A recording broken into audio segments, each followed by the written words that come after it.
আসসালামু আলাইকুম। প্রান্সস presents world cup বসিং এর সকলকে আমন্ত্রণ। পুরো সময়টা বসিং করেছে স্পেন এবং যোগ্য দল হিসেবেই তারা বিশ্ব চ্যাম্পিয়ন হয়েছে। এই ভিডিওটাতে আমি আসলে ম্যাচ বিশ্লেষণ করব না, মূলত দুইটা কনফিউশন অনেকের মধ্যে কাজ করবে। এনজো ফার্নান্দেজ কেন তার দ্বিতীয় হলুদ কার্ডটা খেয়েছেন, অর্থাৎ তার লাল কার্ড কেন হয়েছে, এবং স্পেনের প্রথম গোলটা কেন বাতিল হয়েছে, আমি সেই ব্যাপারটা ব্যাখ্যা করতে চাই। তার আগে একটা বিষয় বলি, প্যারেডেসের আসলে বহু আগে সেকেন্ড ইয়েলো কার্ড খাওয়ার কথা। রেফারি সামহাও ফিজিক্যাল ফুটবলটাকে আজকে অ্যালাউ করেছিলেন, যে কারণে প্যারেডেস তার সেকেন্ড ইয়েলো কার্ডটা খায় নাই। তবে এনজো ফার্নান্দেজ কেন সেকেন্ড ইয়েলো কার্ড খেয়েছেন সে ব্যাপারটাকে ব্যাখ্যা করি। প্রথমত, প্রথম ইয়েলো কার্ডটা তিনি খেয়েছিলেন পুরোপুরি নিজের দোষে, এবং আমার মনে হয় রেফারিকে তখনই তিনি খেপিয়ে দিয়েছিলেন, কারণ রেফারির কোনো একটা সিদ্ধান্তের বিরুদ্ধে তিনি প্রতিবাদ করতে গিয়ে এমন অঙ্গভঙ্গি করেছিলেন, এবং ফিফার আইনে স্পষ্টভাবে এটা বলা আছে যে কোনো প্লেয়ার যদি রেফারির কোনো সিদ্ধান্তের প্রতি ডিসেন্ট প্রকাশ করে, রেফারি তখন তাকে ইয়েলো কার্ড দেখাবেন, এবং রেফারি এনজো ফার্নান্দেজকে ইয়েলো কার্ড দেখিয়েছিলেন। এবং ওই যে আচরণটা এনজো ফার্নান্দেজ করেছিলেন, আমার কাছে ব্যক্তিগতভাবে মনে হয় রেফারি তখন থেকে তার উপর খেপা ছিলেন। দ্বিতীয়ত যে বিষয়টা সেটা হচ্ছে যে সেকেন্ড ইয়েলো কার্ডটা তিনি আসলে কেন খেয়েছেন। ফাউল আসলে তিন প্রকারের হয়, একটা হচ্ছে কেয়ারলেস ফাউল, একটা রেকলেস ফাউল, আর একটা ডেঞ্জারাস ফাউল। ডেঞ্জারাস ফাউলে ডিরেক্ট রেড কার্ড দিয়ে দেওয়া হয়, আর রেকলেস ফাউলে ইয়েলো কার্ড দেওয়া হয়। কেয়ারলেস ফাউলে কোনো প্রকার কার্ড দেওয়া হয় না। এই ফাউলটাকে রেকলেস ফাউলের মধ্যে কাউন্ট করা হয়েছে। কেন কাউন্ট করা হয়েছে? কারণটা হচ্ছে এই ট্যাকেলটা একটা লেট ট্যাকেল ছিল।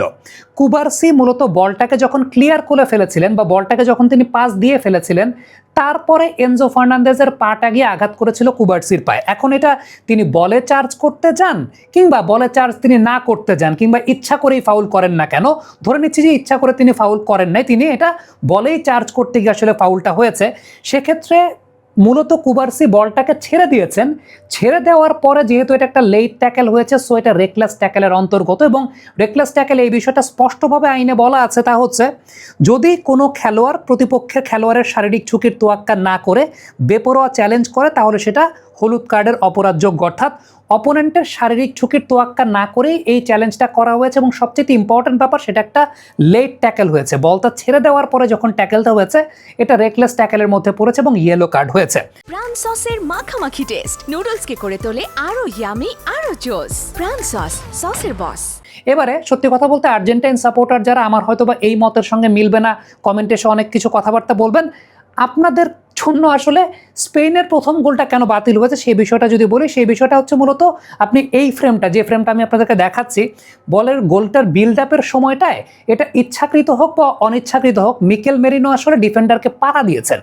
মিকেল মেরিনো ডিফেন্ডারকে পাড়া দিয়েছেন। যেহেতু ডিফেন্ডারকে পাড়া দিয়েছেন, সো আলটিমেটলি এটা ইন্টেনশনালি হোক বা আনইনটেনশনালি হোক, এটা কেয়ারলেস ফাউলের মধ্যে পড়ে যায়।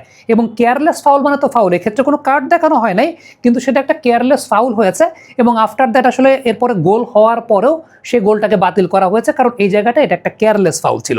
সো সত্যি কথা বলতে, ফিফার যে আইনগুলো আছে সেই আইনের প্রয়োগগুলো হয়ে এই দুইটা ঘটনা হয়েছে। অর্থাৎ এনজো ফার্নান্দেজের যে সেকেন্ড ইয়েলো কার্ডটা, সেটা রেকলেস ট্যাকেলের মধ্যে অন্তর্গত ছিল, এবং স্পেনের প্রথম যে গোলটা বাতিল হয়েছে, সেটা কেয়ারলেস ফাউলের মধ্যে বা কেয়ারলেস ট্যাকেলের অন্তর্গত হয়েছে, যে কারণে আসলে স্পেনের প্রথম গোলটা বাতিল হয়েছে। তবে আমার একটা ব্যক্তিগত মতামতের জায়গা, আবারও বলি, প্যারেডেস আরও আগে আসলে সেকেন্ড ইয়েলো কার্ড ডিজার্ভ করতেন, বাট রেফারি আজকের দিনটাতে যেটা দেখেছি, দুপক্ষের জন্যেই ফিজিক্যাল ফুটবলটাকে আসলে অ্যালাউ করেছেন। তিনি বুঝেছেন যে আসলে ফিজিক্যাল ফুটবল হবে এবং আর্জেন্টিনা ফিজিক্যাল ফুটবল খেলবে। তিনি আসলে ফিজিক্যাল ফুটবল খেলিয়ে খুব বেশি কার্ড দিয়ে বিষয়টাকে, আমার মনে হয় যে ম্যাচের মোমেন্টাম খুব বেশি নষ্ট করতে চান নাই। আদারওয়াইজ যেই কার্ড হয়েছে আমার কাছে মনে হয় যে ফেয়ার এনাফ, এখানে কমপ্লেন করার আসলে কোনো কিছু নাই। আর্জেন্টিনা আসলে ওই বল খেলা যখন এক্সট্রা টাইমে চলে গেছে, তখনই আর্জেন্টিনা আসলে হেরে গেছে। কেন হেরে গেছে? কারণ আমার কাছে মনে হয়েছে যে কোচের ট্যাকটিক্সটাই ছিল টাই ব্রেকার পর্যন্ত নিয়ে যাওয়া। তাদের দুইজন দুইজন সেন্টার ব্যাক ছিলেন না। লিসান্দ্রো মার্টিনেস সেই জায়গাটায় ছিলেন না, কুতি রোমেরোকে উঠে নেওয়া হয়েছিল। সো আলটিমেটলি আর্জেন্টিনা, আমার কাছে মনে হয় যে ওই জায়গাটাই আলটিমেটলি হেরেই গেছে। এবং Spain played brilliant football. Match analysis পরে করব, তবে এই ভিডিওতে আসলে নিয়মের ব্যাখ্যাটা করলাম। কমেন্ট বক্সে আপনাদের মন্তব্য, মতামত জানতে চাই।